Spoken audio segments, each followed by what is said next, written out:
જેવી રીતે શુક્રદેવના મુખેથી પરીક્ષિત રાજાએ જે રીતે ભાગવતનું શ્રવણ સાંભળ્યું અને મોક્ષની પ્રાપ્તિ કરી, એવી રીતે આપણે પણ આ 9 દિવસ સુધી જીવનને ઉચ્ચ ધ્યેયો મળે તેવી આશા રાખીશું.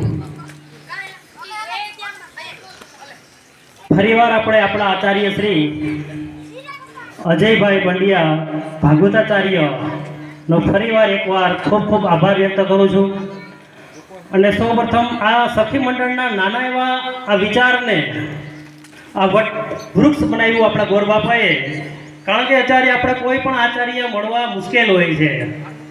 કોઈ પણ બ્રાહ્મણ આ મહિનામાં ફ્રી હોતા નથી, પરંતુ આપણા ગોરબાપાએ આ પોતે આટલો સમય આપ્યો તે બદલ આપણે સૌ ખૂબ જ તાળીઓથી આપણા ગોરબાપાને વધાવીએ.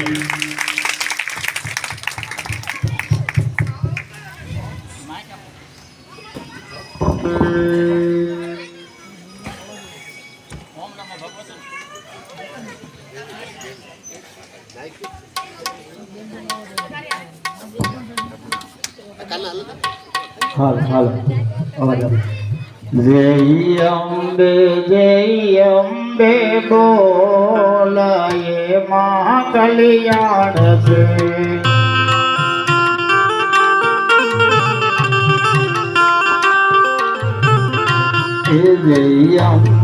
જય અંબે બોલાય મા કલ્યાણ છે.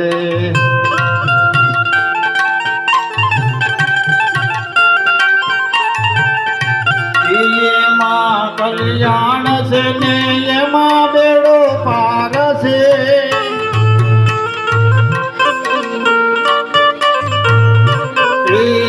એમાં કલ્યાણ છે ને એમાં બેડો પાર છે.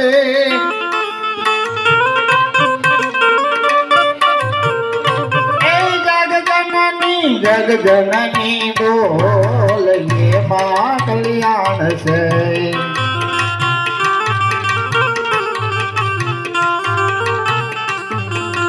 માથે મુંગટ માડે હાથે ત્રિશૂળ છે.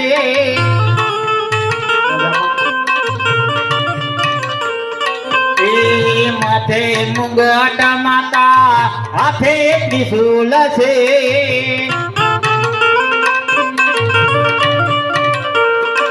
એ હાથે કરીએ મનોર છોડ એમાં કલ્યાણ છે.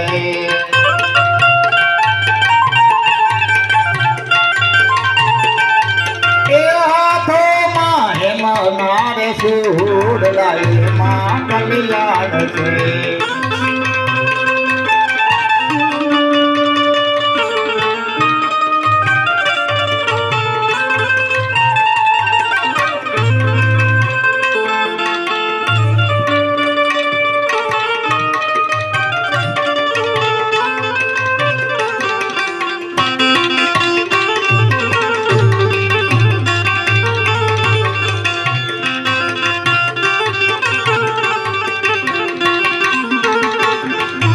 માતાના શરણે શેષ ઝુકાઈએ. વર્ણમ શુભાંગમ લક્ષ્મીકાંતમ કમલનયનમ યોગી વિદ્યાનગમ્યમ વંદે વિષ્ણુ ભવભયહરમ सर्वलोकैकनाथं. बोलो श्री दुर्गा मातानी जय. बोलो श्री खोड़ियार मातानी जय. बोलो श्री विद्यावासिनी मातानी जय. बोलो श्री बहुचराजी मातानी जय. बोलो श्री हनुमान जी महाराज जय. बोलो श्री जमुनावर दादानी जय. बोलो श्री रामदेव जी महाराज जय. बोलो श्री रामचंद्र भगवान जय. बोलो श्री अमरेश्वर महादेव जय. ओम उमाकांतपति हर हर महादेव.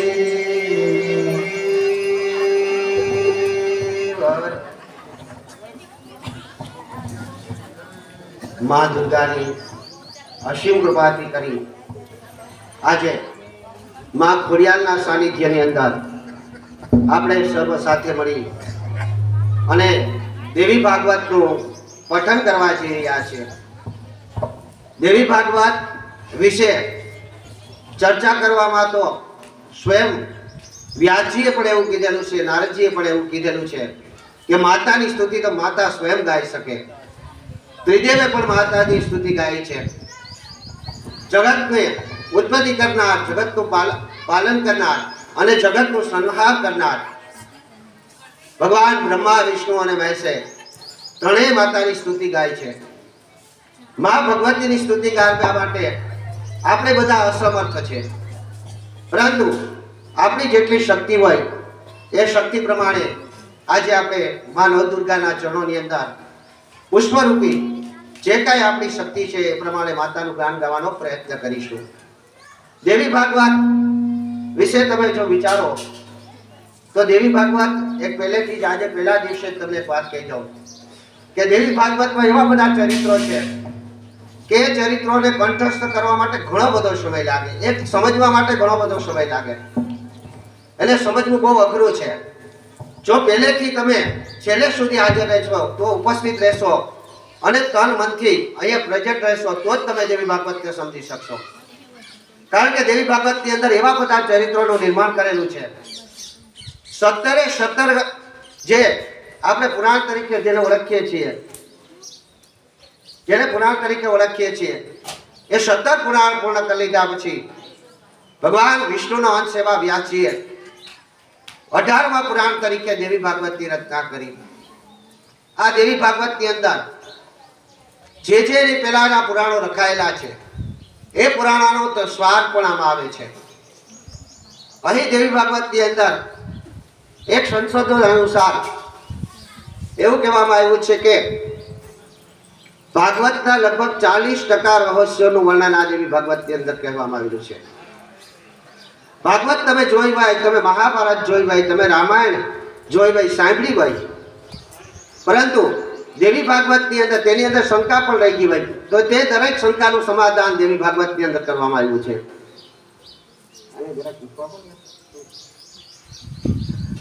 દેવી ભાગવતની અંદર આ સર્વ વાતોનું સમાધાન કરવામાં આવ્યું છે.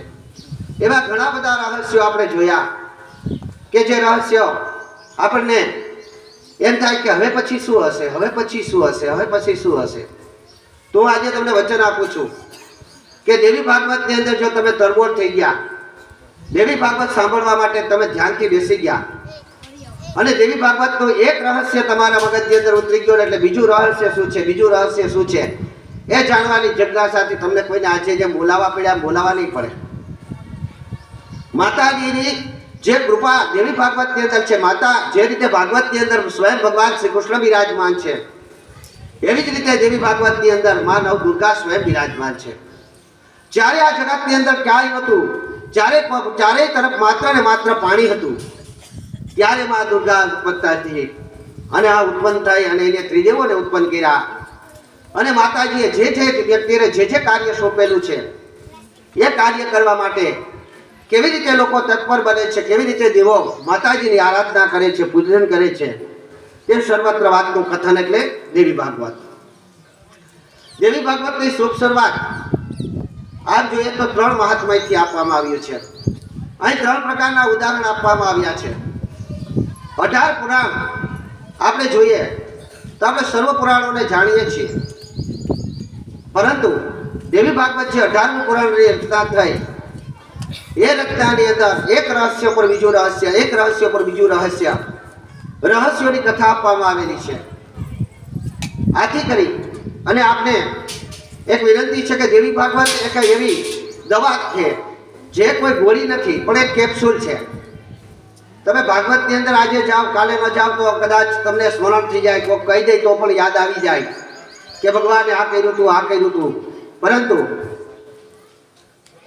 પરંતુ જો દેવી ભાગવતમાં તમે હાજર ન રહો, તમે માત્ર 5 મિનિટ પૂરતા હાજર ન રહો તો દેવી ભાગવતને તમે ક્યારેય નહીં સમજી શકો.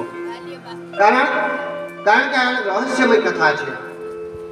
આમાં હજી એક પ્રશ્ન જ્યારે સર્વ ઋષિઓ સૂર્યને પૂછે છે અને સૂર્ય એક પ્રશ્નનો જ્યારે જવાબ આપે છે એ હજી જવાબ અધૂરો હોય ત્યાં બીજો જ પ્રશ્ન થઈ જાય છે અને એ બીજો પ્રશ્ન કરી નાખે છે અને જ્યારે એ બીજો પ્રશ્ન કરે છે બીજો પ્રશ્નનો જ્યારે જવાબ આવતો હોય ત્યારે ત્યાં બીજો પ્રશ્ન ઉત્પન્ન થાય છે એટલે એક પ્રશ્નમાં એક પ્રશ્ન એમ કરતા કરતા 5 થી 6 પ્રશ્ન એકાએક થઈ જાય છે.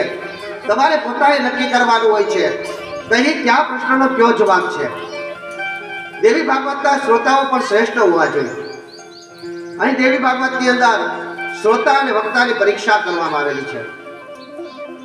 અહીં વક્તા કેવો હોવો જોઈએ, શ્રોતા કેવો હોવો જોઈએ, વક્તામાં કેવા ગુણ હોવા જોઈએ, શ્રોતામાં કેવા ગુણ હોવા જોઈએ.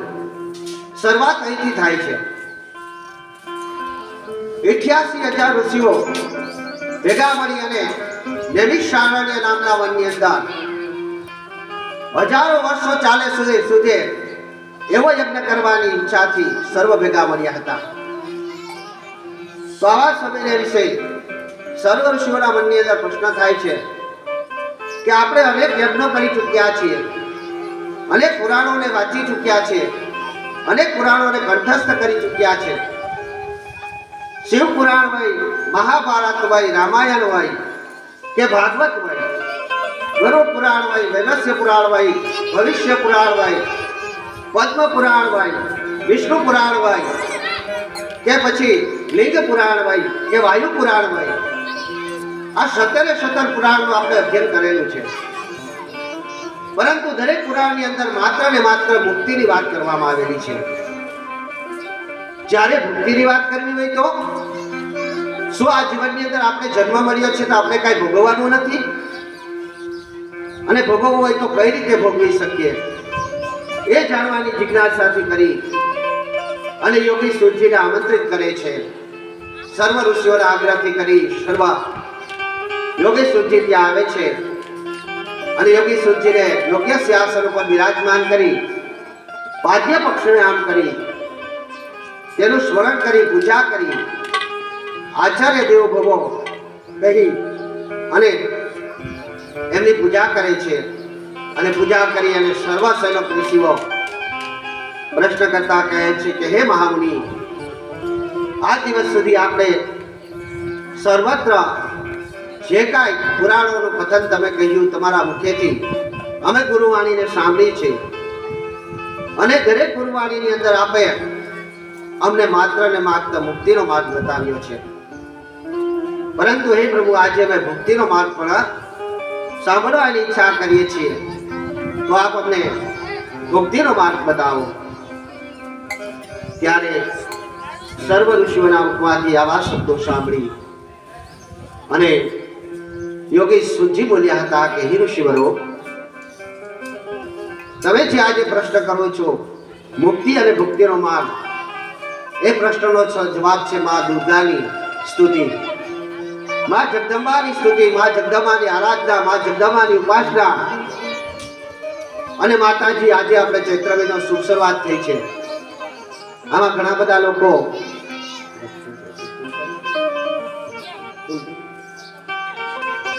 એટલે માતાજીની ઉપાસના આજે ચૈત્ર મહિનાની શુભ શરૂઆત થઈ છે. આમાં ઘણા લોકો જાણતા નથી કે હિન્દુ સંસ્કૃતિ અનુસાર આપણો પ્રથમ દિવસ આજથી છે. આપણે જે કારતક સુદ એકમ ઉજવીએ છીએ એ કારતક સુદ એકમ નહીં પરંતુ ચૈત્ર સુદ એકમથી આપણું નવું વર્ષ થાય છે.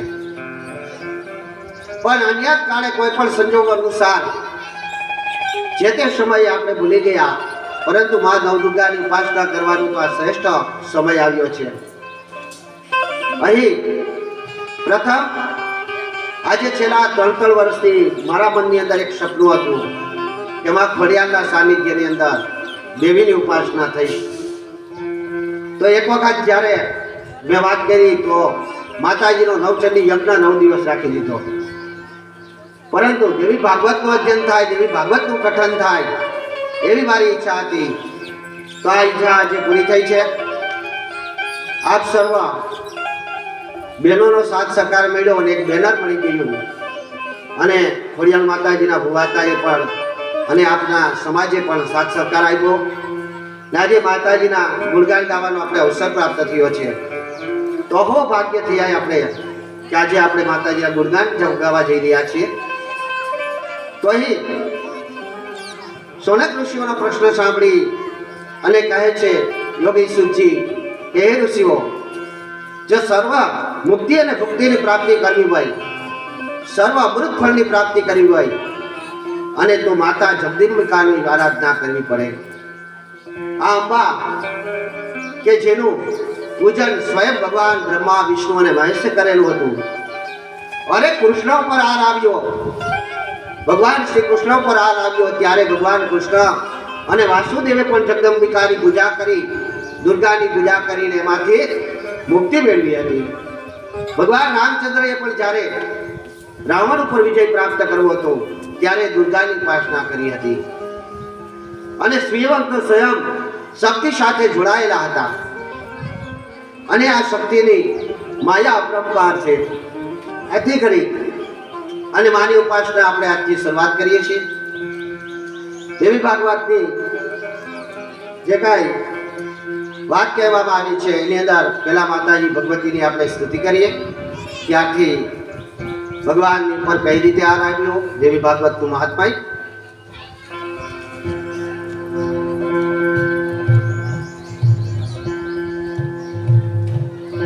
જય અંબે બોલ હે માં કલ્યાણ છે. જય અંબે બોલ એ મહાકલ્યાણ છે. आद्य शक्ति तुझने नमो बहुसरा गणपत लागो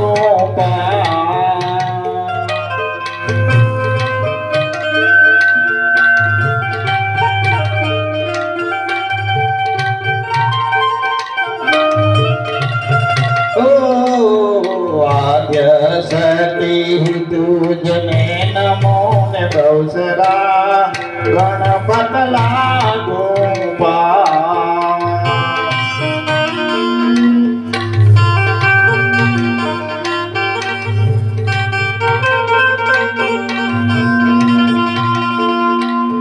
दिन जाने गया करो ने बहुसरा मुखे मांगो था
वाणिया पोहने परमश्वरी बहुसरा गुण का मारगवा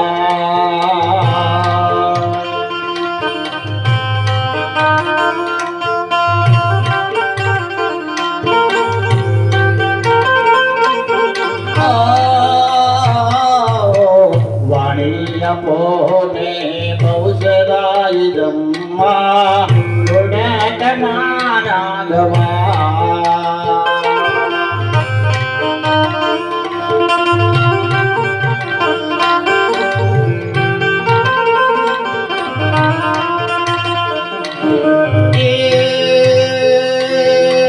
सोचत जोगणी मदेश सामटे सोचत जोगणी मदेश सामटे सोचत जोगणी मडी से मसामटे मानस रोवगमा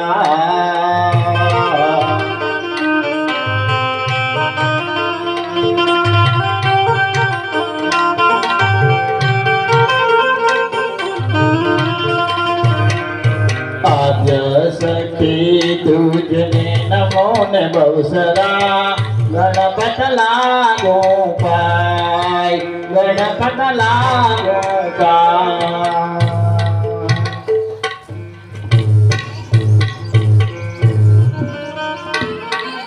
માતા આદ્ય શક્તિને નમન કરી, વિઘ્નહર્તા ગણપતિને નમસ્કારી કરી, સારસ્વતો ભૂદેવોને નમસ્કાર કરી અને જે માતાજીનો આપણે ગુણગાન જગાવવા જઈ રહ્યા છીએ એવા મા જગદંબાની આરાધના કરતા માતાજીને આપણે વિનંતી કરીએ કે હે મા જગદંબા, યા દેવી સર્વભૂતેષુ બુદ્ધિર્ભેણ સ્વસ્થિતા, હે માતાજી, હે મા ભગવતી, તમે જ મારી બુદ્ધિ રૂપે પ્રગટ થાઓ. હે મા, તમે જ મારામાં જ્ઞાન રૂપે પ્રગટ થાઓ. હે મા, તમે જ મારામાં વિદ્યા રૂપે પ્રગટ થાઓ. હે મા, તમે જ મારામાં ચૈતન્ય રૂપી પ્રગટ થાઓ. હે જગદંબા, અમે તમારી આરાધના કરવામાં અસમર્થ છીએ, છતાં પણ આજે જે તારા ગુણગાન ગાઈએ તેમાં સમય આપતા પ્રથમ માગે નહીં. ન જાનામિ પૂજનમ, ન જાનામિ શસ્ત્રમ, ન જાનામિ અર્ચનમ, ન જાનામિ વિસર્જનમ. હે મા ભગવતી, અમે તમારું પૂજન અર્ચન કરવા કે તમારી પ્રાર્થના કરવાનું કશું જ જાણતા નથી, છતાં પણ જે અમને યોગ્ય લાગે છે એ પ્રમાણે કાલાવેલા કરીએ છીએ. હે મા ભગવતી, જો મારાથી જાણતા જાણતા ભૂલચૂક થાય તો ક્ષમા કરજો. અહીં જ્યારે સૂજીને સર્વ ઋષિઓ પ્રશ્ન કરે છે કે ભક્તિનો માર્ગ બતાવો, હવે મુક્તિ અને ભક્તિની અંદર ફરક શું છે? મુક્તિ વિશે આપ સર્વ જાણો છો તેમ જ્યારે આપણું સર્વત્ર ગૃહસ્થ જીવન પરિપૂર્ણ થાય, સર્વ સુખ સમૃદ્ધિને પ્રાપ્ત કરીએ અને ઈશ્વર હરિના ચરણોને પ્રાપ્ત કરીએ પછી જે ફરીથી જેને જન્મ નથી લેવો પડતો એ મુક્તિ પ્રાપ્ત થઈ ગઈ ગણાય. પરંતુ અહીં ભક્તિ શબ્દ વાપરવામાં આવ્યો છે, બીજા એકેય પુરાણની અંદર ભક્તિ શબ્દ વાપરવામાં નથી આવેલો. તો ભક્તિ એટલે શું? અહીં ઋષિઓ પણ કહે છે કે પ્રભુ, આપ કહો છો કે ભક્તિનો માર્ગ માતાજીના માધ્યમથી પ્રાપ્ત થઈ શકે. ભક્તિ એટલે શું એ પેલા આપણે જાણી લેવું જોઈએ. આપણે મનુષ્ય દેહ અવતાર પ્રાપ્ત થયો છે, આ મનુષ્યની અંદર આપણે સર્વત્ર ભોગવવું જોઈએ. બાલ્યાવસ્થામાં ક્રીડા રૂપી રમણ કરવું જોઈએ. નાના બાળકો તોફાન કરતા હોય તો સારા લાગે અને નાના બાળકોએ તોફાન કરવા જ જોઈએ.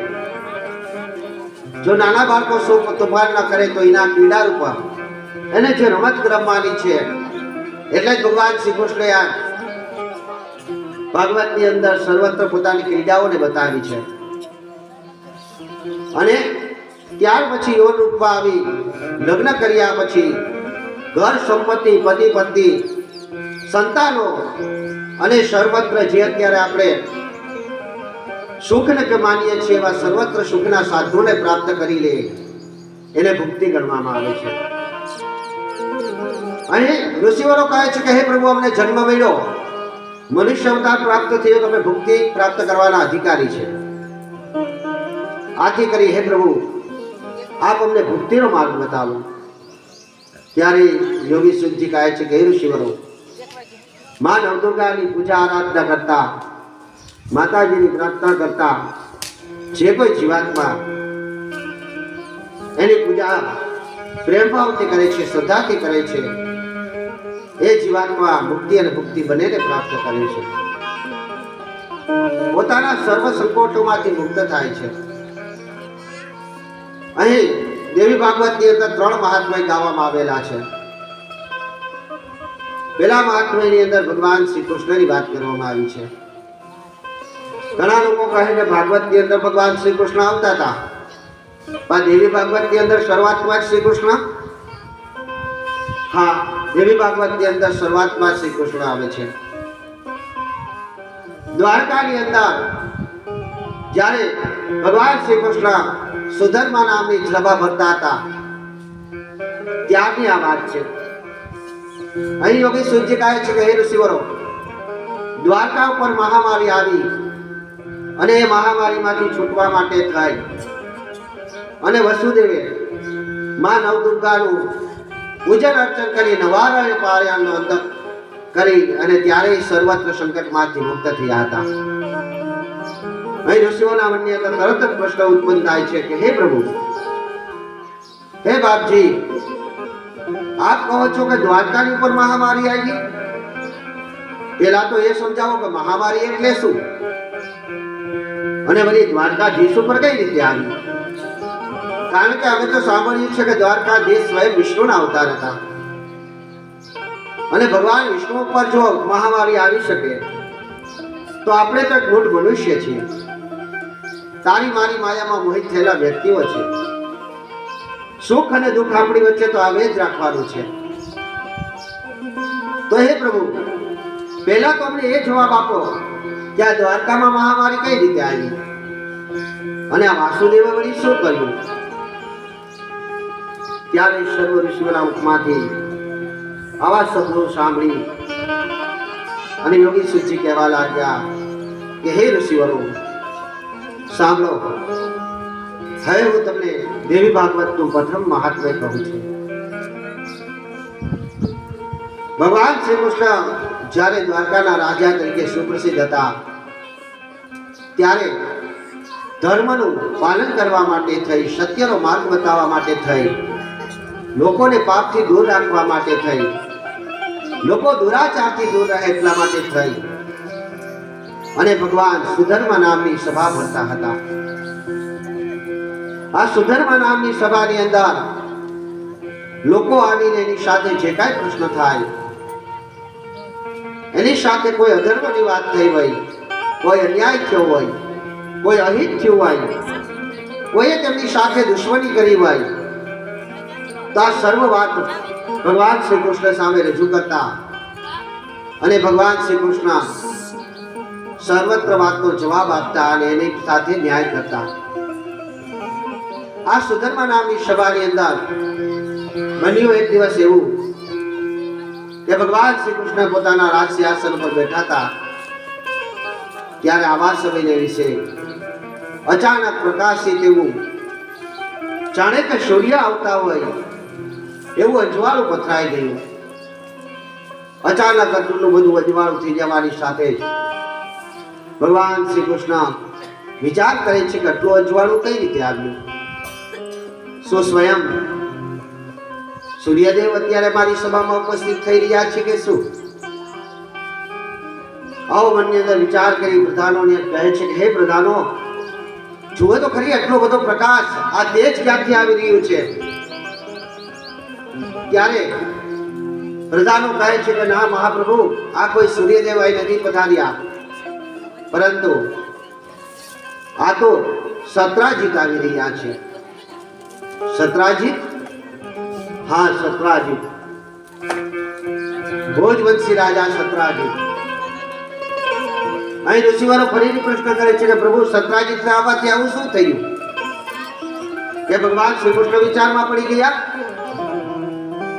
ત્યારે સૂચિ કહે છે કે ભોજવંશી રાજા સત્રાજીત ભગવાન સૂર્યની ઉપાસના કરે છે. નાભી સુધી પાણીમાં બેસી ઊભા રહી અને ભગવાન સૂર્યની રોજ માટે પ્રાર્થના કરે છે. ઓમ મા કૃષ્ણેન રજસા વર્તમાનો નિવૈશે મૃતવ્યં જયત રતના દેવી અત ભવાની પ્રશ્યના.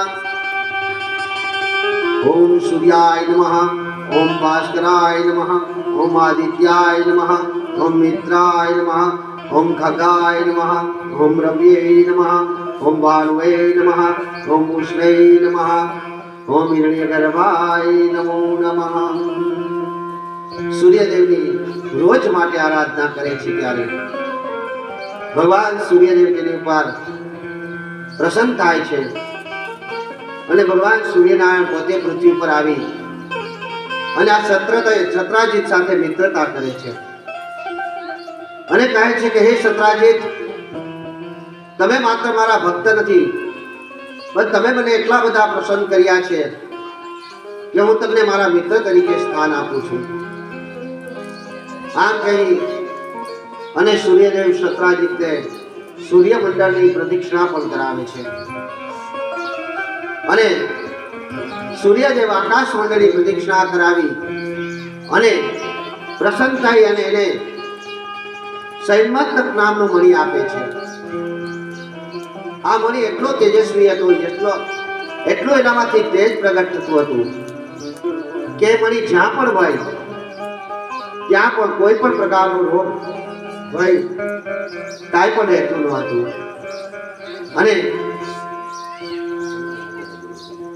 અને સર્વત્ર જે કાંઈ કષ્ટ હોય તે કષ્ટ બધાના દૂર થઈ જતા હતા. આથી કરી અને જ્યાં સન્મંતક નામનો મણિ રહેતો હતો ત્યાં સર્વ સુખી રહેતા હતા.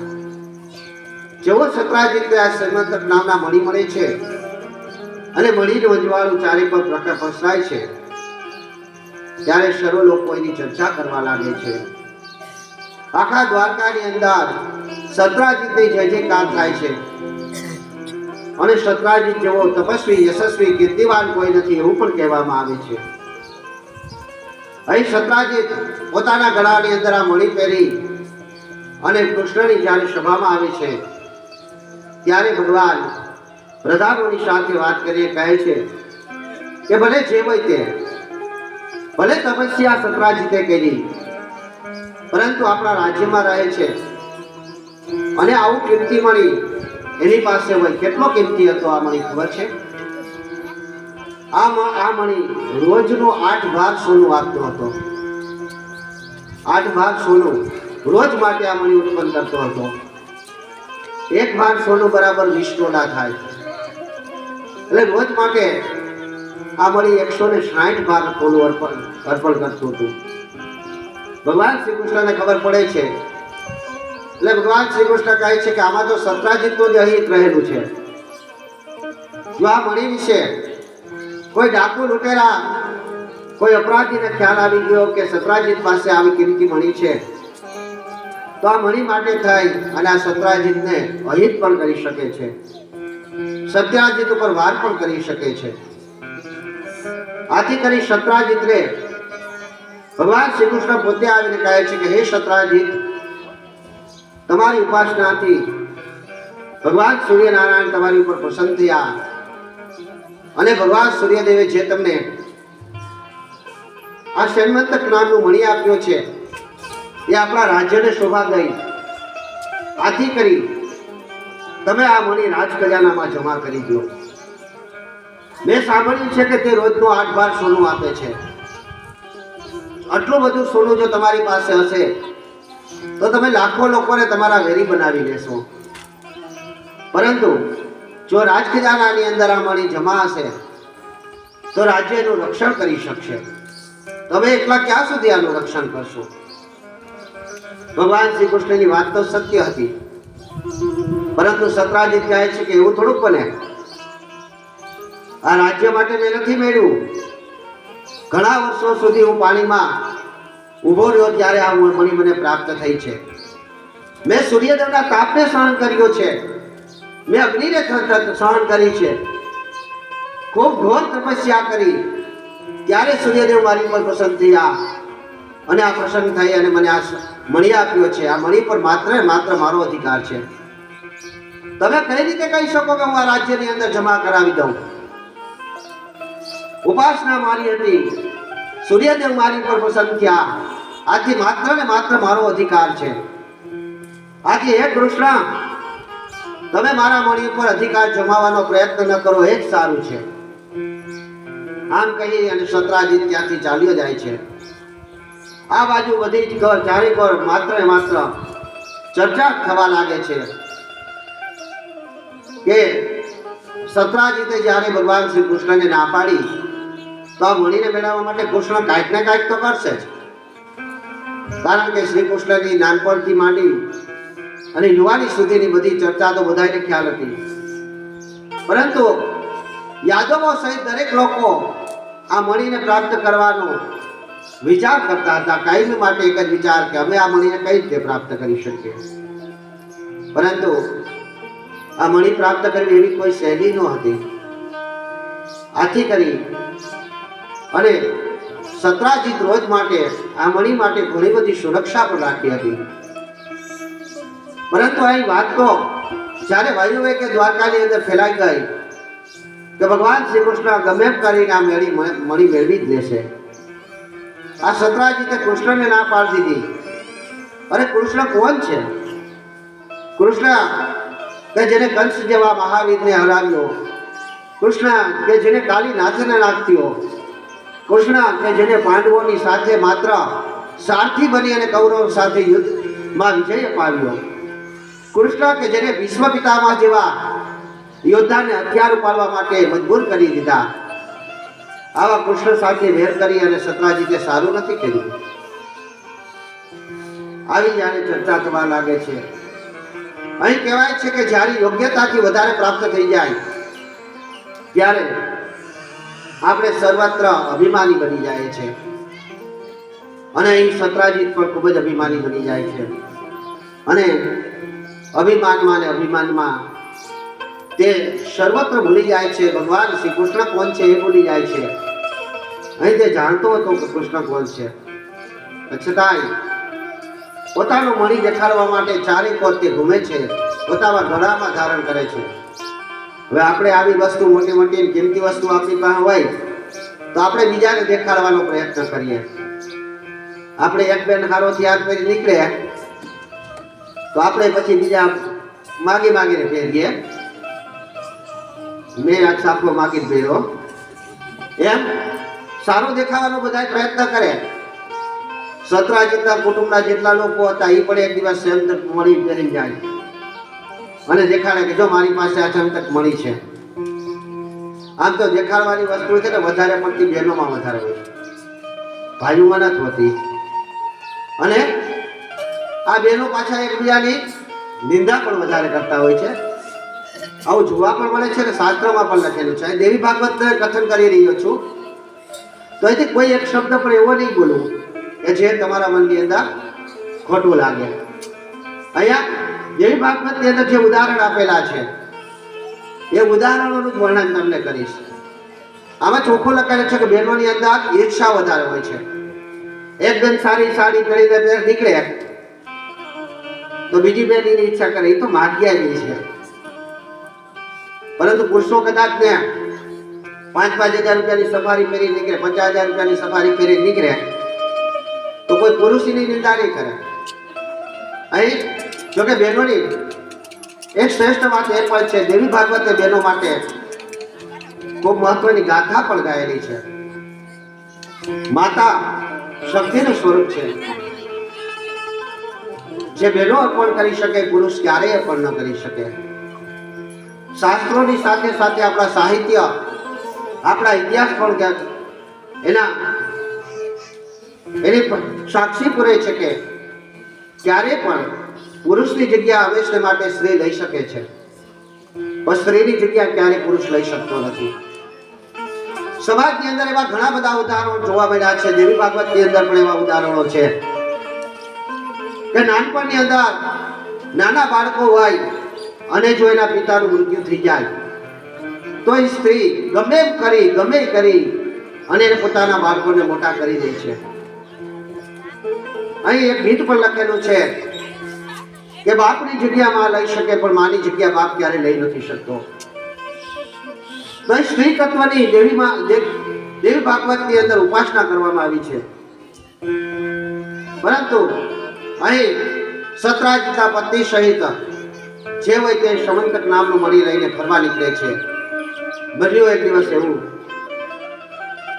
કે આ સત્રાજીતનો નાનો ભાઈ વિરત છે તે એક દિવસ મણી લઈને જાય છે અને મણી ગળામાં પહેરી અને ફરવા નીકળે છે અને જેને ભાઈને બતાવવા માંડે છે.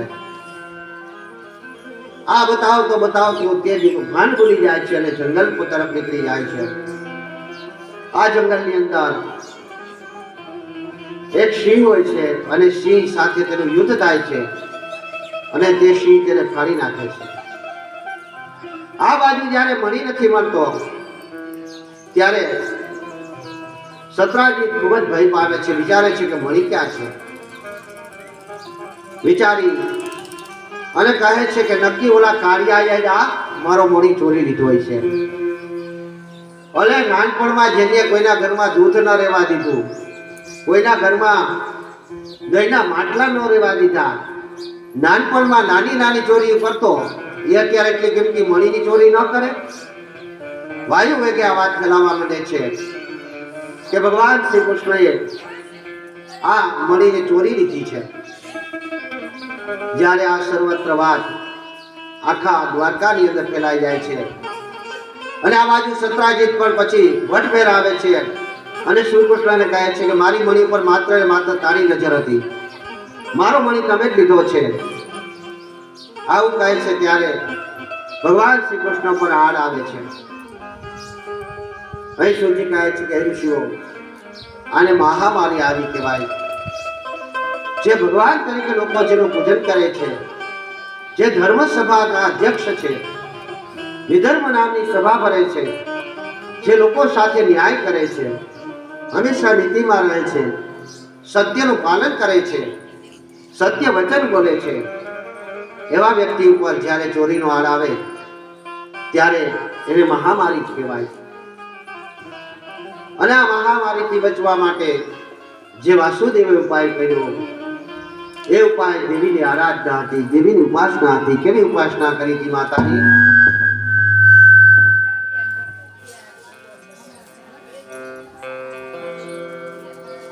માતાજીની ઉપાસના કરી. એ મને અંબા ભવાની નો રંગ લાગ્યો,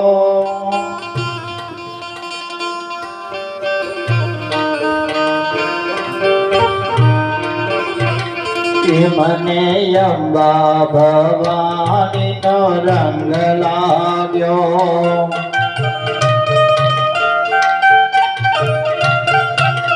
એ મને ભોળી ભવાની નો રંગ લાગ્યો.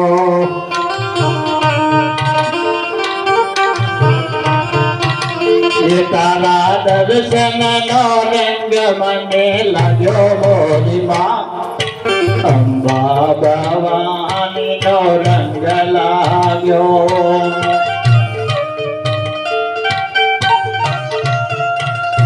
મને અંબા ભવાની નો રંગ લાગ્યો.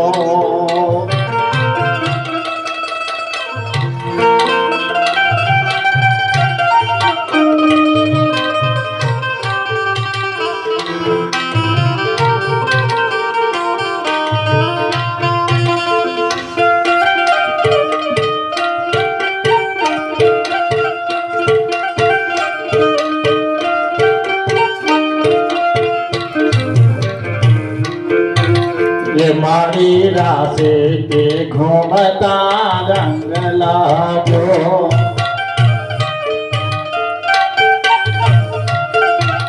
ये मारी तुझने रे नमता रंग लागो.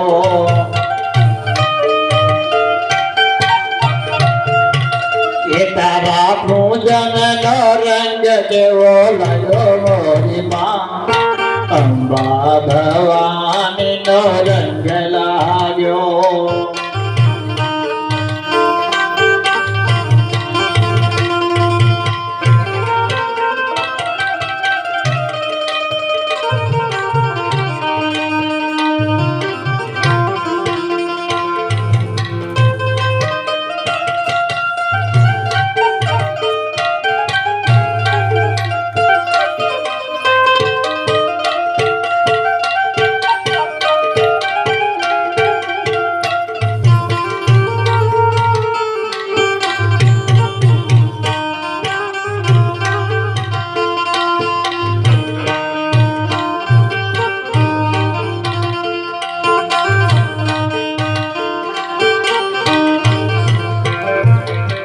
ये मारी तारो वंदन जोयो रंग लाग्यो,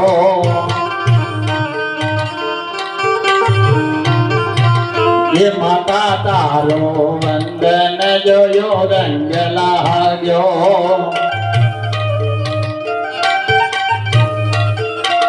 એ તારી પાસે આવીને એવી તને દાપ્યું માં અંબા ભવાની નો રંગ લાગ્યો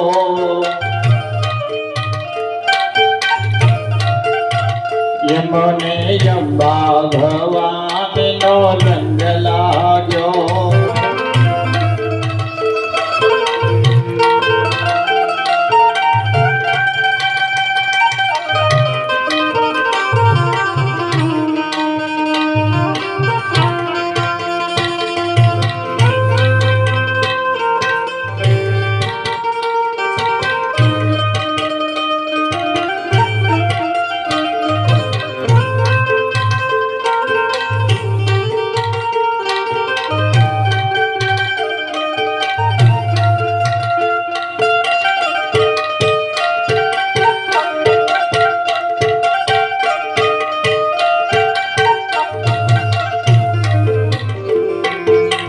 ये मारी तारी दिलड़ी नो मने रंग लाग्यो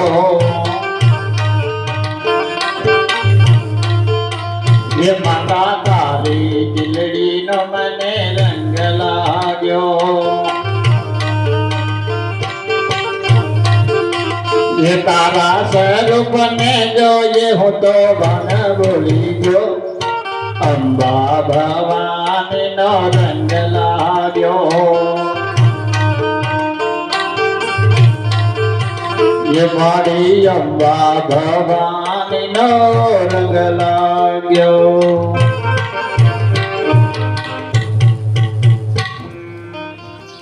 માં અંબા ભવાનીનો રંગ લાગ્યો.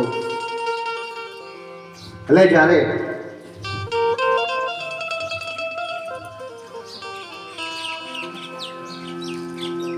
ભગવાન શ્રી કૃષ્ણ પર આવો આડ આવે છે કે આ મણીની ચોરી તો તમે જ કરી શકો. અહીં સતરાજી સર્વને કહેવા માંડે છે કે કૃષ્ણએ ચોરી કરી છે અને એ પાછા મને કહેતા હોત કે આમાં જમા કરી દો અને અધિકાર વગર એને મેળવવાનો પ્રયત્ન કર્યો હતો.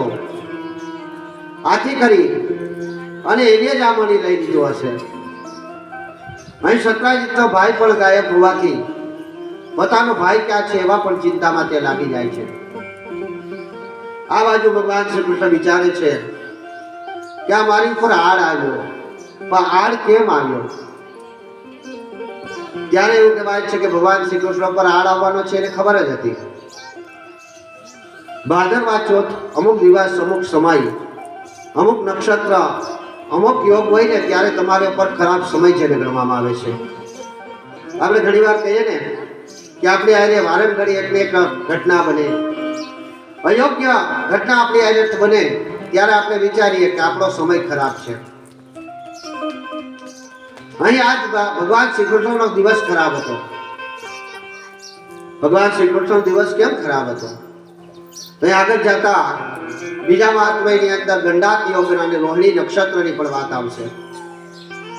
આકાશ મંડળની અંદર જે તારાઓ છે, આકાશ મંડળની અંદર જે સૂર્યની ચાલ છે, જે ચંદ્રની ચાલ છે, જે તારામંડળનું જે રચના છે, એ રચનાની અંદર જો આપણે એન કેન પ્રકારે અયોગ્ય દિવસની અંદર કોઈ બાળકનો જન્મ થાય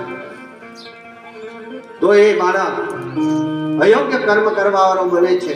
સાથે સાથે જો આપણે એવા દિવસની અંદર કોઈ એવા સિદ્ધ કાર્ય કરીએ, અયોગ્ય કાર્ય કરીએ, તેનું ફળ અયોગ્ય પ્રાપ્ત થાય છે. અહીં તમારા મનની અંદર પ્રશ્ન થાય કે ભગવાન શ્રી કૃષ્ણ એવો અયોગ્ય કાર્ય તો શું કર્યું? તો ભગવાન શ્રી કૃષ્ણએ કોઈ અયોગ્ય કાર્ય નહોતું કર્યું, પરંતુ ઘણી વખત ઉદ્દીપકની હાજરી, મારું લખેલું પુસ્તક છે કે ઉદ્દીપકની હાજરી મૂળતત્વને પહેરે છે. કોઈ આપણે પેલા એમ કહેતા કે કોઈ વ્યક્તિ સામો મળે અને એના નસીબ ખરાબ હોય, એના કર્મો ખરાબ હોય તો આપણા દિવસને બગાડી નાખે છે. તો શું આ સત્ય છે કે કોઈ વ્યક્તિ આપણને સામે મળે અને એના કાર્યો, આપણે જે સારા કાર્યો કરવા જતા હોય એ કાર્યો આપણા ફેલ જાય છે? અહીં વાત એવી જ આવે છે. ભગવાન શ્રી કૃષ્ણ જે છે ભાદરવા સુદ ચોથને દિવસે ગૌશાળામાં ગાયોની સેવા કરતા હોય છે. આ સમયે ત્યાં એવું કહેવાય છે કે પાણીનું ખાબોચિયું ભરાયેલું હતું. સાયંકાળનો સમય થઈ ગયો હતો. એ સાયંકાળના સમયે ભગવાન શ્રી કૃષ્ણ જ્યારે ગૌશાળામાંથી પાછા વળતા હતા ત્યારે એ ખાબોચિયામાં પોતાનું જ પ્રતિબિંબ જોઈ જાય છે. અને વૈવસ્ય પુરાણ એવું લખે છે કે અમુક સમયે જો ધરતી પર, ધરતી એટલે મેલ છે, એની કથા પણ અહીં આવશે. અહીં મેં કીધું દેવી ભાગવતની થોડીક વાત કરશું ને ત્યાં થોડીક વાતમાં બીજી વાત આવી જશે. તો દેવી ભાગવત ને 100% શ્રવણ કરશો તો જ તમને સમજાશે. અહીં શાસ્ત્રમાં પણ અહીં સૂચિ મુખ્યત્વે એવું બોલે છે કે તમે જ્યારે 5 વખત દેવી ભાગવતનું શ્રવણ કરો, 5 વખત દેવી ભાગવતનું પઠન કરો ને ત્યારે તમને માતાના રહસ્યો ખબર પડશે. તો આપણે એક વખતમાં સીધી સમજી લઈએ. આમાં તમને કાલ ઘણા બધા પ્રશ્નો થશે કે ગોર બાપાએ આવું કીધું પણ કીધું એ હતું હું પણ તો કે ભગવાન ઉપર ભગવાને એવું શું જોઈ લીધું? તો ભગવાને પોતાનું જ મોઢું જોયું. હવે ભગવાનનું મોઢું તો બહુ રમણીય હતું ને. ભગવાનનું મોઢું જોઈને તો આપણે સર્વત્ર પ્રસન્ન થતા હતા. તેવું શું હતું? આ ધરતી છે, મેદની છે. અહીં બીજી વાત પાછી કૃષ્ણની આવી ગઈ કે નાનપણની અંદર માટી ખાવાની મનાય છે. બાળકો હોય માટી ખાતા હોય એટલે એમ કે માટી નહીં ખાવાની. માતાઓ માટી નથી ખાવા દેતા, પણ શું કરવા નથી ખાવા દેતા? એની કથા પણ આવશે. મધુ અને કેટપ નામના 2 રાક્ષસ હતા. એ રાક્ષસને જ્યારે ભગવાન વિષ્ણુએ મૃત્યુદંડ આપ્યો ત્યારે એના જે કટકા થયા, એનું જે લોહી વહ્યું, એનું જે માંસ વહ્યું, એ માંસની આ ધરતી બની છે. આપણે શરૂઆતમાં ઉપાસનામાં એવું કીધું કે જ્યારે કાંઈ નહોતું, આ જગતની અંદર માત્ર ને માત્ર જળ હતું, ક્યાંય બીજી કોઈ વસ્તુ જ નહોતી, ત્યારે ભગવાન વિષ્ણુના કાનમાંથી આ મધુ અને કેટપ નામના 2 રાક્ષસો ઉત્પન્ન થાય છે. જોજો તમે પૂરેપૂરું ધ્યાન રાખજો. આપણી વાત જ્યાંથી અધૂરી મૂકી ન્યાને ત્યાં પાછું વાતમાં આવવાનું છે. એટલા જ માટે આપણે સંગીતમાં પણ થોડું ઓછું રાખીએ. એ સંગીતમાં કારણ કે એક પ્રશ્નનો જવાબ હજી નો આવે કે બીજો પ્રશ્ન ચાલુ થઈ જાય છે. તો આ મધુ કેટપ નામના રાક્ષસે એવા પ્રભાવશાળી, એવા તેજસ્વી હતા અને એને એમ થતું હતું કે માત્ર ને માત્ર અમે જ છીએ, આ જગતની અંદર બીજું કાંઈ છે જ નહીં. અને ભગવાન વિષ્ણુ જ્યારે એનો વધ કરવા જાય છે ત્યારે ભગવાન વિષ્ણુએ પણ મા શક્તિને બોલાવે છે અને મા શક્તિ જ્યારે એની સહાય કરે છે ત્યારે મધુ કેટપને જ્યારે મૃત્યુદંડ આપે છે અને એના માંસના ટુકડા થાય છે, એમાંથી આ ધરતી બનેલી છે. એટલા માટે ધરતીની માટી ખાવી અયોગ્ય ગણાય છે. મધુ કેટપ, મધુ એટલે શું? હવે મધુ અને કેટપ આપણામાં છે જ. મધુ અને કેટપ વગરનો લગભગ એકેય વ્યક્તિ એટલા બેઠા એમાંથી કોઈ નથી. મધુ એટલે તો કે આપણા પોતાના વખાણ સાંભળવા. આપણે વારે ઘડીએ જો આપણા કોઈ વખત આપણો કાન છે ને 2 વસ્તુ તરફ દોડાઈ જાય. એક, કોઈ આપણી નિંદા કરતો હોય તરત જ આપણે કાન દઈએ, શું કહી છે બાપુ, હું બોલ્યા, બરાબર? અને બીજો, આપણા કોઈ વખાણ કરતું હોય તો તરત જ આપણે કાન ની દોડીએ. શું કહેતા હતા એ? હે રેખાબા, ભાવનાબા શું કહેતા હતા? આવી ચર્ચા જ્યારે થાય એટલે મધુ અને કેટપ આપણામાં વાસ કરે છે. આપણે પોતાને સારા સારા વખાણ કરવા ગમે. તમે આ કાલે વખાણ કરવા માંડો, ઓહો અજય તો સારી એવી કથા કરી, આ કરી, આ કરી, એટલે મને વધારે તમારે ઘરે આવવાનું મન થાય. આમ 10 વખત આમંત્રણ આપો જ ન આવીએ. એટલે કોઈ પણ મનુષ્યની અંદર આ લાક્ષણિકતા છુપાયેલી છે. અને પરનિંદા, બીજાની નિંદા થતી હોય ત્યાં પણ આપણે તરત કાન ભરીએ, કાંઈ લેવા દેવા ન હોય. આપણે એમ કેમ કે આની આમ કર્યું, ઓની આમ કર્યું, તરત જ આવો એ છે જ આવો, એના વાતમાં આપણે સાથ પણ પુરાવીએ. એટલે આ મધુ અને કેટપ, આપણે કોઈની નિંદા કરીએ કે આપણે બીજાની ઈચ્છા કરીએ, એ 2 રાક્ષસ છે આપણામાં, આપણા કાનમાં છુપાયેલા છે અને જેને મધુ અને કેટપ તરીકે ઓળખવામાં આવેલા છે. તો એ મધુ અને કેટપની અંદર જે ભગવાન શ્રી કૃષ્ણ પોતાનું ચંદ્રમાના પડછાયાથી પોતાનું મુખ જોઈ જાય છે એટલે ભગવાન વિચારી લે છે નક્કી મારી પર કલંક આવવાનો છે. જન્મ કુંડળીની અંદર ગ્રહણ યોગ કહેવામાં આવે છે. અને આ ગ્રહણ યોગ એટલે શું? તો એવું કહેવાય છે કે રાહુ કે કેતુ ચંદ્રમા અથવા તો સૂર્યમાની સાથે આવતો હોય, ચંદ્રમા અથવા તો સૂર્યની સાથે રહેતો હોય, ચંદ્રમા અથવા તો સૂર્ય પર દ્રષ્ટિ કરતો હોય તો એને ગ્રહણ યોગ કહેવાય છે, કલંકિત યોગ કહેવાય છે. એ પોતાના કુટુંબ ઉપર કલંક લગાવે છે. એ જીવ સર્વત્ર ભૂલી જાય છે અને અયોગ્ય કર્મ તરફ દોરાઈ જાય છે. તો એ ભગવાન તો ભગવાન હતા, આપણા જેવા બુદ્ધ મનુષ્ય તો નહોતા. તરત વિચારી લે છે કે આજે આ વેદકની અંદર મેં મારું પોતાનો પડછાયો જોયો, મારું પોતાનું મુખ જોયું, નક્કી મારી પર કોઈ હાર આવવાનો છે. અને પોતે ત્યાંથી જ ગૌશાળામાંથી તૈયારી કરી લે છે. આ બાજુ સત્રજીત તૈયાર જ હોય છે, રાજસભાની અંદર રાડો પાડે છે. આમે છે ને ખોટા હોય ને છે એને વધારે પૂરતો અવાજ કરવાનો વધારે મજા આવતી હોય. ઘણા બધા કોઈ પણ પ્રકારના ખોટા હોય વધારે પોતા બીજા પર પ્રભાવ જમાવવા માટે પોતે જ સાચા છે, પોતે જ સત્ય બોલી રહ્યા છે એવું કહેવા માટે મોટેથી રાડો પાડવા માંડે છે. અહીં ભગવાન શ્રી કૃષ્ણ તો પ્રેમથી વિચાર કરે છે કે મેં તો ચંદ્રમાનું મુખમાં પ્રતિબિંબમાં મારું મુખ જોયું છે, આથી મારી પર કલંક લાગવાનો છે. એ કલંક કોઈકના પણ માધ્યમથી લાગે. હું ઘણી વખત એવું સમજાવું છું કે કાર્ય કોઈ પણ કારણ વગર થતું નથી. કોઈ પણ કાર્ય તમે કરો, અહીં આપણે દેવી ઉપાસના કરવા માટે એકઠા થયા છે, મા જગદંબાની ઈચ્છા છે. મા જગદંબાની ઈચ્છા વગર આ ન થાય. મા ભવાનીની ઈચ્છા હશે, મા ખોડલની ઈચ્છા હશે, ત્યારે આપણે આટલા બધા એક સાથે મળી શક્યા. આમાં તમે ને મેં કાંઈ નથી કર્યું.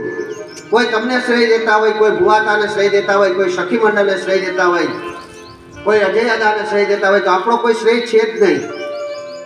મા જગદંબાએ આપણને લાયક સમજ્યા. મા ભવાનીએ વિચાર્યું કે ના ના, આ લોકો મારા ગુણગાન ગાવાને લાયક છે, મારી ઉપાસના કરવાને લાયક છે. અને આપણે, હું તો એમ કહું છું કે હું 3 વર્ષથી ઉપાસના કરતો, 3 વર્ષથી એમ કહેતો કે મારે આ જગ્યાએ દેવી ભાગવતનું પઠન કરવું છે. 3 વર્ષથી ઉપાસના કરતો ત્યારે મને અત્યારે લાયકાત મારી હોય. જેમ આપણે ડિગ્રી મેળવીએ 8મા પછી 10મા ને 10મા પછી ડિગ્રી મેળવીએ અને આપણી લાયકાત થાય તો ક્યાંક સરકારી નોકરી મળે, એમ અત્યારે આપણે માતાજીએ એના ચરણોમાં બેસવાની રજા આપી, આપણે લાયકાત બનાવી લીધી. અને આપણી સારી લાયકાત થઈ તો આપણે પહેલા તો ઉત્સાહથી જ વાતથી થવું જોઈએ કે માતાજીના ગુણ ગાવાનો આપણે અવસર પ્રાપ્ત થઈ ગયો. માતાજીએ આપણે એને લાયક સમજ્યા. બાકી શ્રેય નથી તમારો કે નથી મારો. આપણે શ્રેય મા નવદુર્ગાને દેવો જોઈએ, મા ખોડિયારને દેવો જોઈએ કે જેની આપણને એની ઉપાસનાને લાયક સમજ્યા. અહીં ઉપાસના ચૈત્ર મહિનાની શુભ શરૂઆત થઈ છે. ભક્તા અને શ્રોતાઓની પરીક્ષા કરી રહી છે. અહીં વચમાં પાછી સુજી વાત કરે છે કે તમને વાત તો કહું, પરંતુ સાંભળો,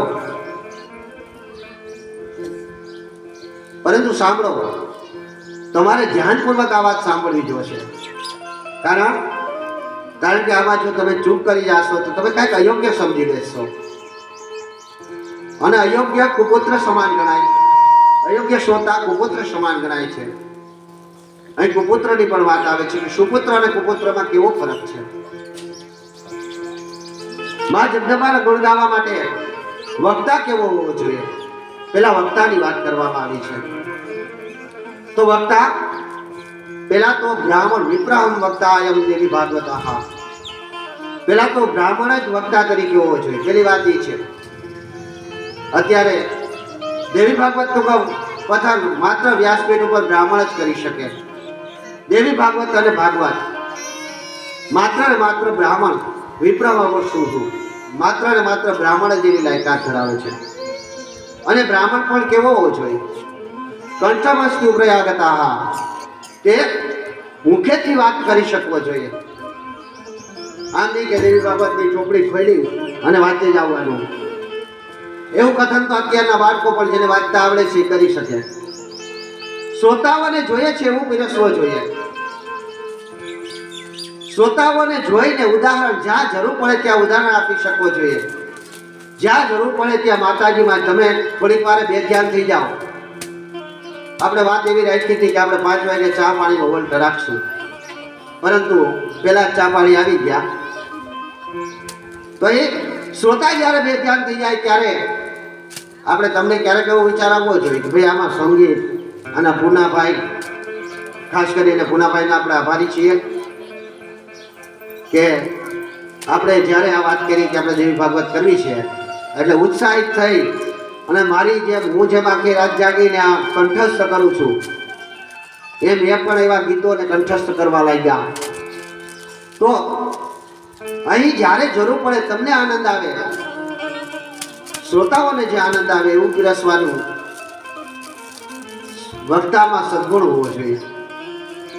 વક્તા શ્રેષ્ઠ કર્મ કરવા માટે તત્પર રહેવો જોઈએ.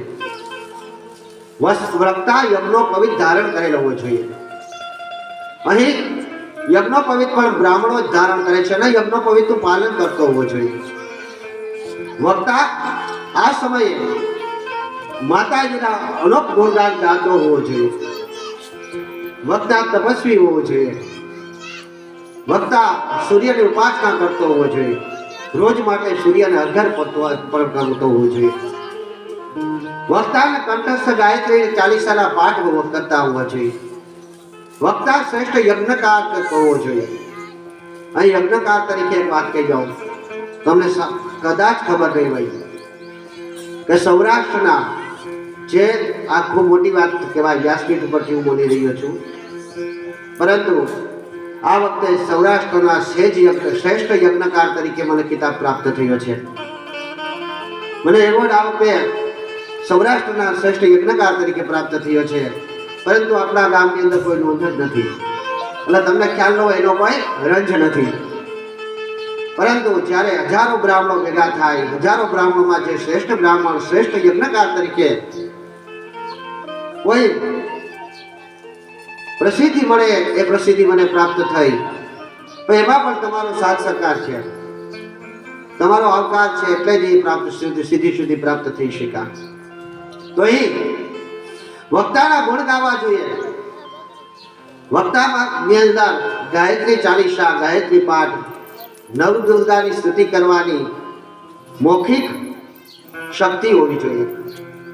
આપણે પહેલા જ કીધું કે યા દેવી સર્વભૂતેષુ બુદ્ધિરૂપેણ સ્વસ્તા. આપણે તો માતાજીને કહી દીધું કે હે મા ભગવતી, મને કશું જ આવડતું નથી, તું જ મારામાં બુદ્ધિ રૂપી આવ, તું જ મારામાં જ્ઞાન રૂપી આવ, તું જ મારામાં વિદ્યા રૂપી આવ, તું જ મારામાં ચૈતન્ય રૂપી આવ. વક્તા શ્રોતાઓને સમજાય એ રીતે શ્રેષ્ઠ શૈલીની અંદર કથન કરી શકવો જોઈએ. વક્તા દંભી ન હોવો જોઈએ. અહીં દંભી શબ્દનો ઉપયોગ થયો છે. આ દેવી ભાગવતના શબ્દો છે, મારા નહીં. દંભી એટલે કેવા? તો અહીં અહંકારી નહીં, પરંતુ દંભી એટલે પોતે પોતાની જાતને છેતરે, એને દંભી ગણવો. હવે તમે કહો જાતને છેતરવું એટલે શું? જાતને છેતરવું એટલે તમારા કોઈ યજ્ઞ કર્મ કરવા આવીએ, તમારી આ કથા કરવા આવીએ, તમારી આ લગ્ન કરવા આવીએ, ત્યારે અમે ધોતી જબામાં આવીએ અને પછી રાત્રે તમે ભેગા થાવ તો હાઈ ક્લાસ સફારી પહેરી હોય, પેન્ટ શર્ટ ઇનશર્ટ પહેર્યા હોય, સારા સારા સોના પહેર્યા હોય, હીરા મોતી ચડેલા અલંકારો પહેર્યા હોય અને તમારી સામે અનેક પ્રકારની હેનદેનની વાતો કરતા હોય, એને દંભી ગણવા જોઈએ. વક્તા એવો હોવો જોઈએ કે જે કાયમી માટે પોતાના વેશનું સન્માન કરતો હોય.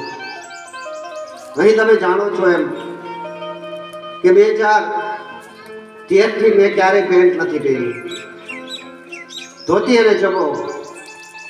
અહીં કદાચ આપ દેશ વિદેશમાં ગમે ત્યાં ફરવા ગયા ત્યારે પણ માત્ર ને માત્ર ધોતી જબો. કારણ કે આ ધોતી જબો બ્રાહ્મણોનો ગણવેશ નહીં. આ બાળકો જે રીતે સ્કૂલમાં પેન્ટ શર્ટ પહેરીને જાય, આ કલરનું પેન્ટ, આ કલરનો શર્ટ, કે બેનો ડ્રેસ પહેરીને જાય, એને ગણવેશ કહેવાય. પણ જે પોતાના પૂર્વજોથી સંસ્કારમાં ઉત્પન્ન થયેલું હોય, જે પોતાના શાસ્ત્રોક્ત રીતે જે વસ્ત્રો સાથે વણાયેલો હોય, એ વસ્ત્રોનો આપણે પહેરવા, એને કહેવાય ગુણવેશ. એટલે ધોતી જબો પહેરવો એ મારો ગુણવેશ ગણાય. અહીં વક્તા ગંભીર હોવો જોઈએ. પોતાની વાત વાક્ય શૈલીની અંદર શ્રોતાઓને પસંદ આવે એ રીતે કરવો જોઈએ. અને સાથે સાથે પોતાના પૂજન, પોતાનું અર્ચન કે પોતાને કોઈ પૈસા માટે ખાસ કરીને મોહ રાખતો ન હોવો જોઈએ. અને માત્ર ને માત્ર શ્રોતાઓનું કલ્યાણ થાય એવી ઈચ્છાથી દેવી ભાગવતનું કંઠસ્થ રીતે વ્યક્ત કરી શકવો જોઈએ. અને 9 દિવસ 9 પરાયણ યજ્ઞનું પ્રથમ વક્તાએ શ્રેષ્ઠ રીતે પાલન કરવું જોઈએ. અહીં તમારે શ્રોતાઓને પણ એક સંકલ્પ પણ કરવાનો છે. સખી મંડળી બહેનો, એવું નથી આ સખી મંડળી બહેનો નહીં, પણ દરેક બહેનો આજથી સખી મંડળી છે એમ સમજવાનું. પછી ચાહે કોઈ પણ જ્ઞાતિના હોય ઉપસ્થિત છે. સખી મંડળ તો એક આપણે બેનર જોતું હતું ને આપણે એક બેનર મળી ગયું કે જેની અંદર બધા ગામના તમામ લોકો ઉપસ્થિત રહી શકે. અને ગામના નહીં, પરંતુ આપણે કંકોત્રી બનાવી અને વોટ્સઅપ ઉપર શેર કરી. અને હજી પણ આ કથાઓ જો તમે આના વિડીયોના પટકા કરીને ઉતારો તો તમારા મોબાઈલમાં શેર કરજો. અને મારી યુટ્યુબ ચેનલ ઉપર કાલથી આ ડીલ આવી, એટલે આવતીકાલથી પાછો મૂકી દેવામાં આવશે. અને તમારા સગાવાલાને ફોન કરીને કહેજો કે અમે કથા જે કરી ને એ કથા તમારે સાંભળવી હોય તો ડૉક્ટર અજય પંડ્યા બોલશો ને મોબાઈલની અંદર, એટલે પહેલું જ નામ આવશે. એટલે તમને ત્યારે સમજાઈ જશે કે અજયભાઈ શું, પહેલું જ નામ તમને પ્રાપ્ત થઈ જશે. અને એ લોકોને કહેજો કે તમે આ કથા નિહાળો. તમારા જેવો તમારો મુખની અંદર તમારું હાસ્ય હશે, જેવી તમારી સમજવાની જિજ્ઞાસા હશે, તમારે જે સાંભળવાની ઈચ્છા હશે. મેં પહેલે દિવસે હું કીધું હતું જ્યારે મીટિંગ કરી ત્યારે કે તમે મને કોઈ પણ પાત્ર લઈ આવીને કહેજો કે અમારે મંગલાઈનું પાત્ર સાંભળવું છે, અમારે ખોડલાઈનું પાત્ર સાંભળવું છે. વિદ્યાવાસીનું તો અહીંથી શરૂઆત થશે. આપણે મહાત્મ્યની અંદર છે, મહાત્મ્યની અંદર વિદ્યાવાસીની જ શરૂઆત થાય છે. એટલે તમે વિદ્યાવાસીનું માત્ર કહેશો કે ગમે તે દેવીનું કહેશો, એનું ચરિત્ર હું તમારા સમૂહ રજૂ કરવાનો પ્રયત્ન અવશ્ય કરીશ. ભલે એ પછી હું કોઈ શાસ્ત્રમાંથી ગોતી આવું, ગમે ત્યાંથી ગોતી આવું, પણ સત્ય હકીકત હું તમને કહેવાનો પ્રયત્ન કરીશ. અહીં શ્રોતાઓ જે સાંભળનાર છે એ જિજ્ઞાસા હોવી જોઈએ એનામાં કે આજે જે કથા થઈ રહી છે એ શ્રેષ્ઠ થઈ રહી છે. અને સાથે સાથે એને પાલન કરવાની પણ વાત કરી છે. તો કે કેવા કેવા પાલન કરવા જોઈએ. આપણી શક્તિ અનુસાર જે આપણે યજ્ઞ મંડપ સળગાવેલો, આસોપાલવના તોરણ બંધાવ્યા, આપણે આસોપાલવની વાત આમાં આવશે, તુલસીની કથા પણ આવશે, અને કેળનું મહત્વ પણ આવશે. આ કેળના થાંભલા શા માટે બાંધવા જોઈએ, આ આસોપાલવના તોરણ શા માટે બાંધવા જોઈએ, આંબાના તોરણ શા માટે બાંધવા જોઈએ, આ દેવી દેવતાઓ ઉપર પુષ્પની વરસાદ, વક્તા ઉપર પુષ્પની વરસાદ તમે કરી પુષ્પ શા માટે અર્પણ કરવા જોઈએ, શા માટે માતાજી આજે દેવી ભાગવતની આપણે અહીં પોથી પધરાવી છે, વ્યાસપીઠની શા માટે પ્રદક્ષિણા કરવી જોઈએ. આ સર્વત્ર વાત આમાં આવશે. પરંતુ મેં તમને કીધું એમ કે 1 મિનિટ પણ જો અચૂકે ગયા તો ગયા, તો પછી તમને કાંઈ મગજમાં આવશે જ નહીં કે શું કીધું. કારણ કે આમાં વાતમાં વાત એક પછી એક બીજી વાત આવી જ રાખશે. તો અહીં શ્રોતાઓને અનન્ય પાલન કરવાની વાત કરે છે કે કેવા શ્રોતાઓ હોવા જોઈએ. શ્રોતાઓમાં શ્રેષ્ઠતા ગુણ હોવો જોઈએ. પ્રથમ માતાજીનું જે ચૈત્ર મહિનાની અંદર આપણે આરાધના કરીએ છીએ, આમાં ઘણા બધા લોકો ઉપવાસ પણ કરતા હશે. કોઈ કે ઉપવાસ ન થતું હોય તો એકટાણું પણ કરતા હશે. પરંતુ એક વાત બીજી પણ કહી દઉં, ઉપવાસનો અર્થ એવું છે જ નહીં કે ભૂખ્યો રહેવું. ઉપવાસનો અર્થ એવો છે જ નહીં કે ભૂખ્યો રહેવું. બરાબર, માતાજી ક્યાંય એમ નથી કહેતા, કોઈ શાસ્ત્રમાં એવું લખેલું નથી કે ઉપવાસ કરો. તો અમે જ પાછા તમને કંઈક ઉપવાસ કરો. તમે જો આ તમારી વાતને પટી પાડો તો ખરેખર એવું નથી. પણ સત્ય શું છે તો ઉપવાસનો જ્યારે સંધિ છોડો તમે, ઉપવાસ એટલે શું? આપણે આપણા ઘરની અંદર લખાવીએ, આપણા મકાન ઉપર લખાવીએ ખોડિયાલ નિવાસ, દાત્રાળ નિવાસ, વાછરા દાદા નિવાસ. તો આ બધા વાસ કરાવીએ, આપણે વાત કરીએ, તેનો અર્થ એવો થાય કે એ અમારી નજીક રહીએ છીએ અથવા તો અમે એની નજીક રહીએ છીએ. ઉપ કહેતા ઈશ્વર, પરમ કૃપાળુ પરમેશ્વર, સર્વોત્તમ, જેની આ પૃથ્વી પર રજ પણ બનાવ્યો છે અને જેણે આ પૃથ્વી પર હાથીનો ભોજન પણ બનાવ્યું છે, એ પરમાત્માની અમે નજીક રહેવાનો પ્રયાસ એટલે ઉપવાસ.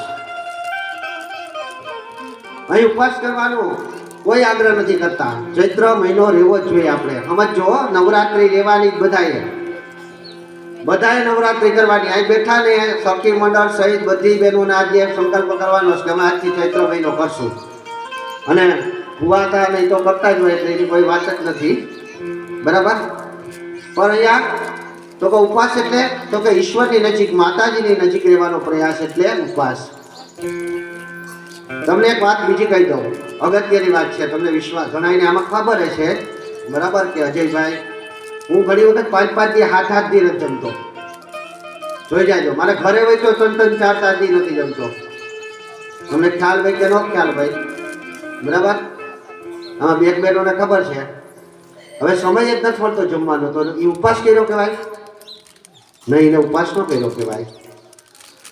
કારણ કે આપણને જમવાનો સમય નથી મળ્યો એટલે આપણે જમ્યા નથી. અને ઘણાએ ઉપવાસ કરી અને 3-3, 4-4 પ્રકારના ચેવડા અને 4-4 પ્રકારની વેફરો અને જે બોલા આપણે માતાના મઢ હાલીને ગયા હોય ને, હમણાં હું એક વાર ગયો હતો એટલે એ લોકોએ ફરાળા અમે મૂક્યું. એટલે મેં એ પૂછ્યું શું છે આ બધું?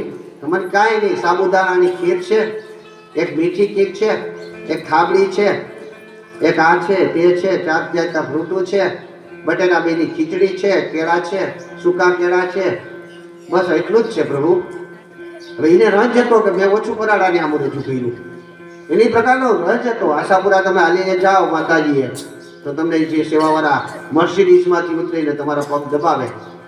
ખરેખર એ સેવક કહેવાય છે. એની કલ્પના પણ આપણે કરીએ તો આપણે વિચલિત થઈ જાય. તો તો કે 9 જાતના ફરાળો કરવા અને ફરાળો કરીને કે અમને તો ઉપવાસ છે, બરાબર. પણ ખરેખર ઉપવાસનો અર્થ મેં સમજૂતી લખી છે. ઉપવાસ એટલે શું? તો કે ઈશ્વરની નજીક રહેવાનો જે આપણે પ્રયાસ કરીએ છીએ તેનો ઉપવાસ કહેવાય છે.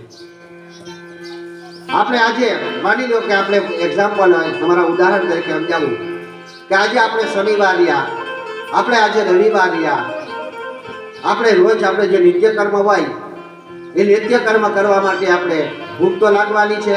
ઇન્દ્રિયો બધી ઇન્દ્રિયો પોતાના સમયે કામ કાર્યરત થઈ જાય.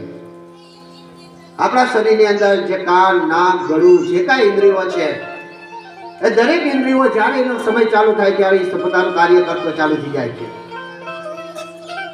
અને સવારે ભૂખ લાગે અને જો આપણે જમવા જઈએ અને યાદ આવે, અથવા તો ભાઈ જમવા જાય, બાપુ જમવા જાય તો બા કે આજ લે શિરામણ કેવું, શનિવાર નથી રહ્યા?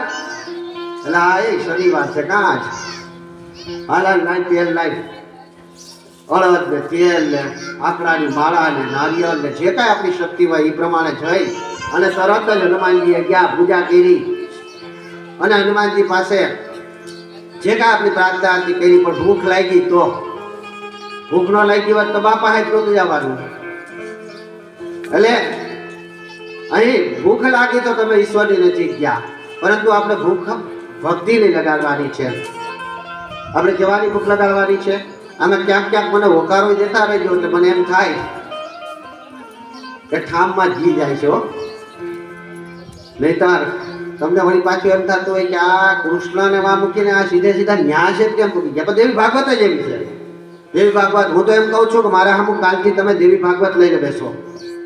હું તો એમ કહું કે દેવી ભાગવત લઈને બેસો. હું શું શબ્દ બોલું છું એનો અર્થ હું કરું છું, અર્થઘટન હું કરું છું એ કહો. ભલે આપણી શક્તિ અનુસાર આપણે કથન કરીએ છીએ, એમાં કોઈ સંદેહ નથી. પરંતુ દેવી ભાગવતનું ચરિત્ર જ એવું છે કે એક વાતમાં બીજી વાત વહી જાય છે. એટલે એ શ્રોતાને પૂરેપૂરા માપી લેવામાં આવે છે. એટલે શ્રોતા ઉપવાસી હોવો જોઈએ. ઉપવાસી એટલે ઈશ્વરની નજીક રહેવાનો પ્રયાસ કરનારો હોવો જોઈએ. જમ્યા વગર આવો એમ હું તમને નથી કહેતો, તમતાર 2 વાર જમજો, બરાબર. અને આમાં અમુક માણસો તો જમે નહીં તો હાલે નહીં ને, બરાબર. 3-3 વાર જમવાવાળા છે. એટલે જમીને જ આવજો. પણ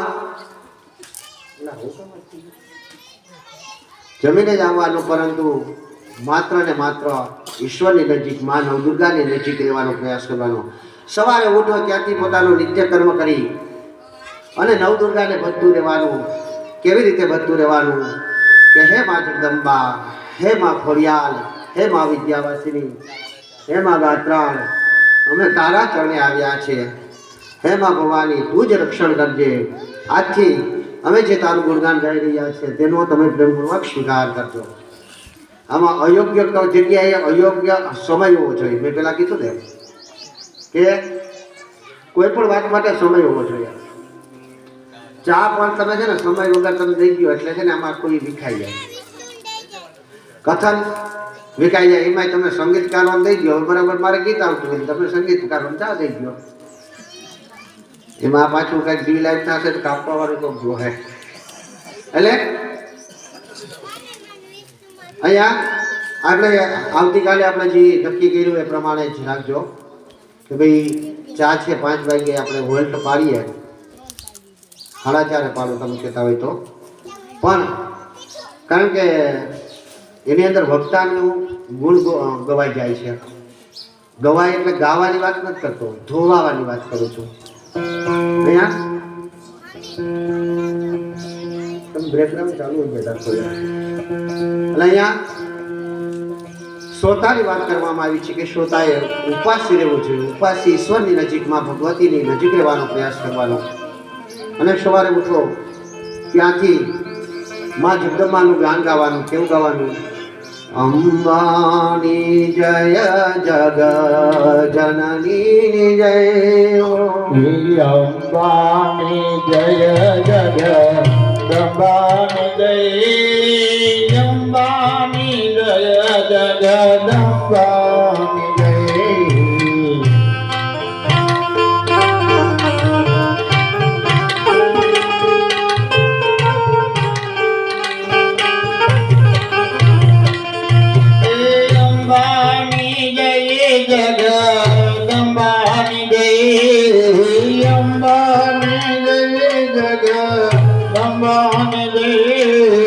અંબાની જય જગદંબાની જય, જય અંબાની જય જગદંબાની જય.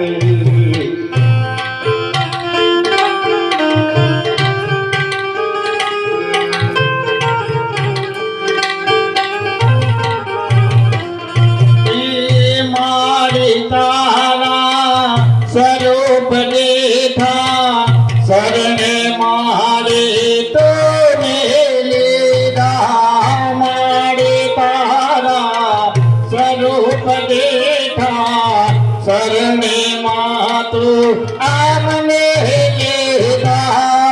અંબાની જય, અંબાની જય જય, અંબાની જય જગદંબાની જય, અંબાની જય જગદંબાની જય, અંબાની જય જગદંબાની જય.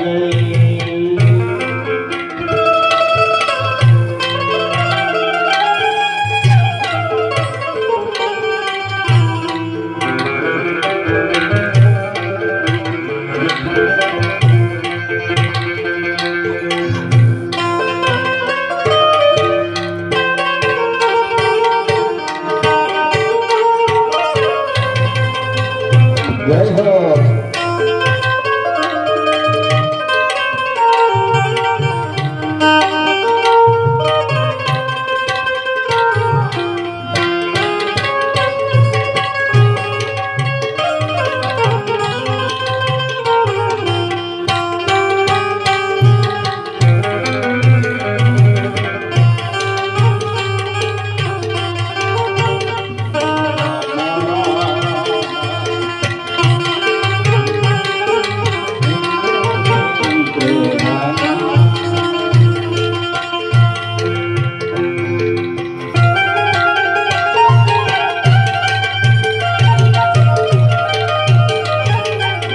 જય જય અંબે.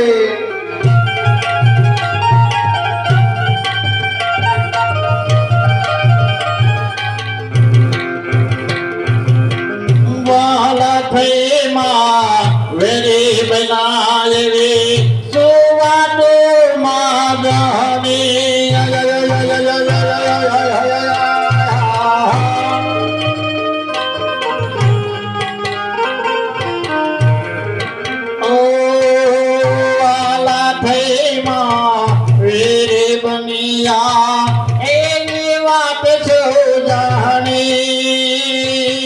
નમી લડીમાં લાગુ પાયે આવે સવારે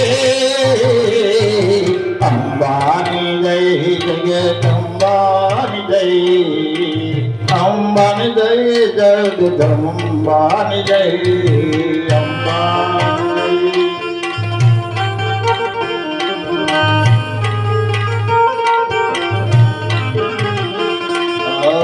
જય અંબાની જય જગદંબાની જય અંબાની જય જગદંબાની જય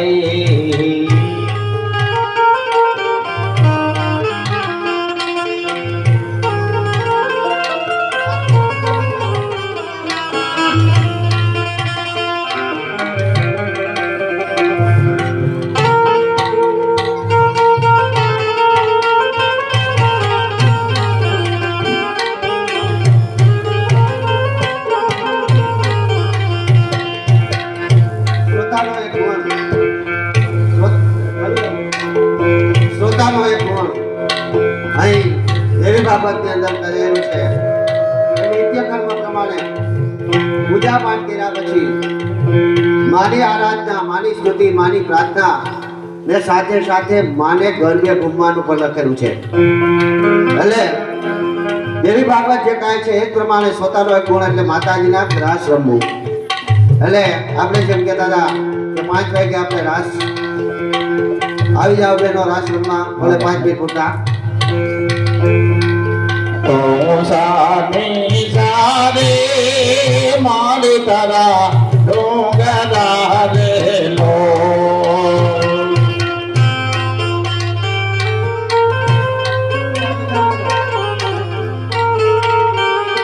માતા બેનો જતો બહાર થઈ જાઓ નકા આપણો સમય થોડોક હોય એ હો સાની સારે મારી તારા ડોંગરા રે લો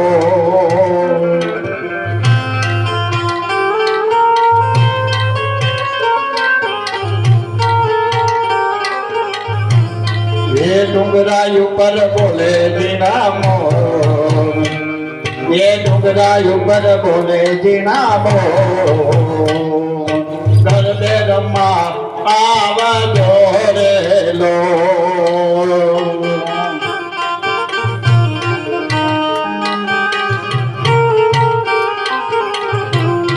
એ પેલો વાયા કરે પાવાગઢ મોગલું રે લો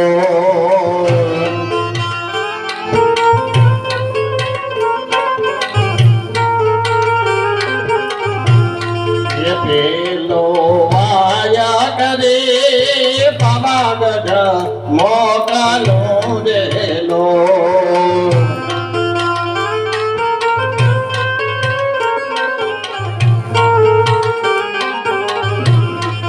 કે જો મારી કાળકા માને હાથ ગરબે રમવા આવજો રે લો